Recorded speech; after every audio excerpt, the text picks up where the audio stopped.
Pada awalnya saya berfikir mungkin perlu ada sesuatu yang baru yang orang lain tak buat tapi saya buat. Apa yang saya faham, Tuan Fahmi ada bercerita yang Tuan Fahmi membuat pengkhususan dalam industri otomotif ni iaitu membuat servis cat seperti cat brake caliper, betul lah? Betul. Itu adalah satu bidang yang sangat niche lah, jarang diketengahkan. Kenapa memilih niche perniagaan seperti itu?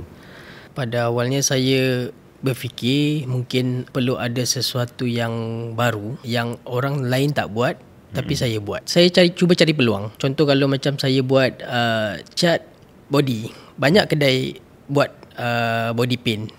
So saya fikir mungkin ada sesuatu yang orang tak buat. So saya decide, saya fikir and then saya nampak peluang kat sini dekat kaliper. Biasanya kalau orang buat cat kaliper tak ramai.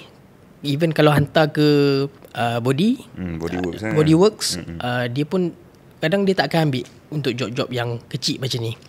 So saya fikir saya tak nak orang tinggal kereta lama-lama. Orang kata sale cepat. Proses untuk buat kaliper ni pun tak lama, dalam 2-3 jam, 4 jam, macam tu saja. Di bengkel saya pun bukannya kita ada buat kaliper saja, kita ada buat coating lampu. Yang mana lampu dah kusam, kita akan buat bagi cantik balik macam baru.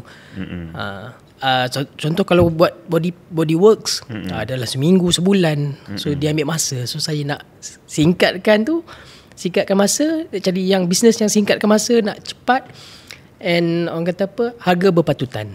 Macam tu. So boleh dikatakan Tuan Fahmi punya perniagaan ni khususnya kepada orang kata kosmetik lah, betul? Ya, kosmetik dan estetika. Betul.